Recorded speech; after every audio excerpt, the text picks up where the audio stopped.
May I speak in the name of our loving, liberating, and life-giving God. Amen. Please be seated. In recent weeks, several people suggested to me that I might invite a guest preacher this morning, knowing that yesterday's celebration of new ministry would be an exciting, joyful, and exhausting day. They were right about that. I saw their point, but I also imagined that after 7 months serving God alongside you in this place and finally being installed as your rector, I would really want to be your rector this morning, presiding and preaching and all. And I was right too.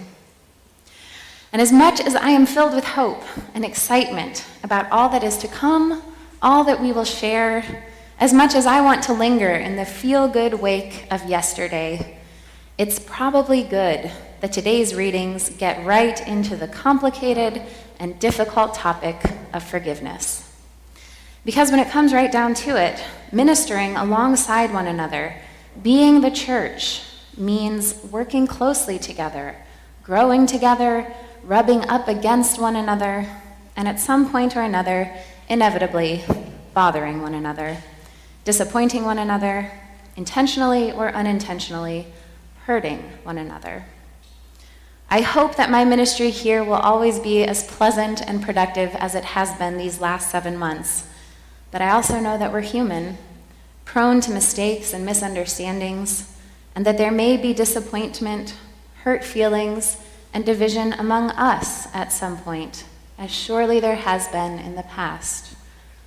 In every place where people take up the daunting and daring vocation of living and loving together, be it as a church, a city, a family, a nation, this is bound to happen. And then what? This seems to be the question that is on Jesus' mind as he journeys with his disciples today. How are we to lovingly and faithfully navigate times of disagreement and discord, times of unintentional or unintentional injury, discerning in them God's creative, constructive movements, discomfort notwithstanding? Last week, we heard Jesus reflect on divisions within community. And you can tell how well this was received by Peter's question. Lord, if another member of the church sins against me, how often should I forgive? Or said another way, yes, Lord, your teachings on conflict resolution and restorative justice and nonviolent communication and universal reconciliation are all fine and good. But if someone sins against me, Peter, are you really saying I should forgive perfectly? Like all the time? No exceptions? Even if the person who hurt me isn't sorry? Even if the injury cannot be undone? No exceptions? Jesus' response, often interpreted as forgive not only perfectly, but beyond perfectly, precedes a rather troubling parable. The gist seems to be that God forgives each and every one of us perfectly, prodigally, making our refusal to forgive others absurd, foolish, hypocritical. Though the text itself reads a bit like a parent yelling out the window to their child, "Stop hitting Billy or I will give you such a whooping you wouldn't believe." I want to pause here and name the elephant in the room. Forgiveness is really, really hard. The mere mention of the word often makes even deeply ethical people a bit squirmy. I imagine some of this anxiety is an appropriate response to a much misused and misunderstood concept. Discussing forgiveness in church is made all the more complicated by centuries of confusing, even harmful, teaching on the subject. We may have learned at some point that forgiveness was all about being nice. We may have even heard Jesus' words twisted to imply that being hurt, angry, or distressed by a very real offense was somehow un-Christian. Because of this confusion, it's important to name a few things forgiveness is not, before reflecting together on what it might be. Forgiveness is not denial of wrongdoing. Real forgiveness is often only possible when we have had the time, space, and support to fully name an injury. Forgiveness does not mean we suppress our emotions. As Archbishop Desmond Tutu, chairperson of South Africa's Truth and Reconciliation Commission, said, "Forgiveness does not exclude hatred and anger. These emotions are all part of being human. The depth of your love is shown by the extent of your outrage." Forgiveness is not an immediate response. For a long time, victims of abuse, violence, systemic oppression were encouraged by the church to forgive when they voiced their distress. But the process of forgiveness must involve our free will, our choice, made in safety. And in cases of serious violation, this can take years and require a lot of help. Forgiveness does not mean restoration of relationship. You can forgive someone and decide to never welcome them back into your life. And finally, forgiveness is not a substitution for justice. And here is where I would like us to linger. Because before us today are two interesting, seemingly contradictory teachings: the deliverance of the Israelites through the Red Sea into freedom, and Jesus' insistence that we forgive. Clearly, God did not tell the Hebrew people, suffering the terrible burden of oppression and slavery, to simply forgive the Egyptians, to let it go.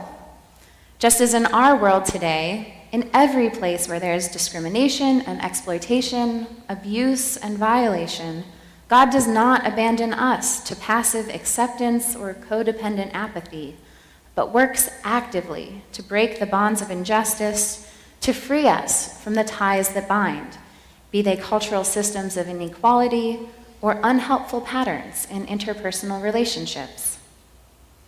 I often read articles and self-help books written by psychologists and social scientists insisting that forgiveness is not something we do for the people who have hurt us, but something we do for ourselves. I largely agree with this, but as Christians, we understand ourselves to be so deeply interconnected with one another that even that stark distinction can't be entirely helpful. There are some religious traditions that insist forgiveness is only possible when an offender expresses regret and remorse, apologizes, and seeks to amend their wrongdoing. And practically speaking, this is often tremendously helpful and healing for everyone involved. This painstaking process is at the heart of reconciliation and restorative justice practices. But even this is not quite what Jesus is getting at today. To truly understand what he is talking about, we have to hold today's gospel and last week's together, particularly that incredible statement, "Whatever you bind on earth will be bound in heaven, and whatever you loose on earth will be loosed in heaven." The Greek verb for to loose is luo, which has two more literal translations. First, to destroy, and second, to let go. At the heart of Jesus' teaching on reconciliation and forgiveness is something common to the parting of the Red Sea and forgiveness, and that is liberation. Always liberation. Sometimes liberation calls for destruction, the end of a regime, a marriage, a contract, a system. And sometimes liberation calls for letting go, for choosing forgiveness that frees us from anger, vengeance, retribution, and in anything that impinges on our freedom, our full flourishing. And sometimes liberation requires a bit of both. But this loosing, is what we must come back to over and over again. Not 7 times, but 77. A bold, unwavering commitment to be free from anything that is not of God, and in this way, to know and be known by one another more fully. I recently heard an interview with Nikki Giovanni, a noted African-American poet and professor at Virginia Tech. She was reflecting on the experience of people of color in this country, the collective and individual wounds of the past and present, and became impassioned when she talked about this question of justice. A person cannot be unshamed, unassaulted, underided, she argues. Sometimes if something is stolen, the item or the money can be returned. Sometimes if difficult words are uttered, they can be retracted. But an apology or restoration still does not undo the original hurt or loss. So forgiveness must be something more complex, more ordinary, more sacred than a simple quid pro quo. I think some of where we might begin is expressed in the extraordinary poem Miss Giovanni read the day after 32 members of the Virginia Tech community who have been murdered was offered Miss Giovanni read as part of a convocation speech she gave the day after 32 members of the Virginia Tech community were murdered. There's nothing passive or apologetic, nothing easy or vengeful in it. It is, simply put, a hopeful beginning, a step toward the process of forgiveness and liberation. As we listen to her words, I invite you to bring to mind whatever in you or in our world has been broken and is in need of restoration, no matter how big or how small. And may we begin to find our beginning as well. The poem is titled, We Are Virginia Tech. We are Virginia Tech. We are sad today, and we will be sad for quite a while. We are not moving on. We are embracing our mourning. We are strong enough to stand tall. We are brave enough to bend to cry. We are strong enough to know that we must laugh again.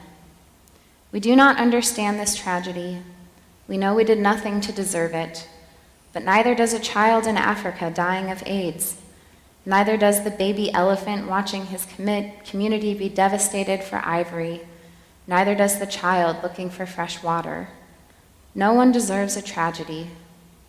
We are strong and brave and unafraid. We are better than we think and not quite what we want to be. We are alive to the imaginations and the possibilities. We will continue to invent the future through our tears and through our sadness. We will prevail. We will prevail. We will prevail. Amen.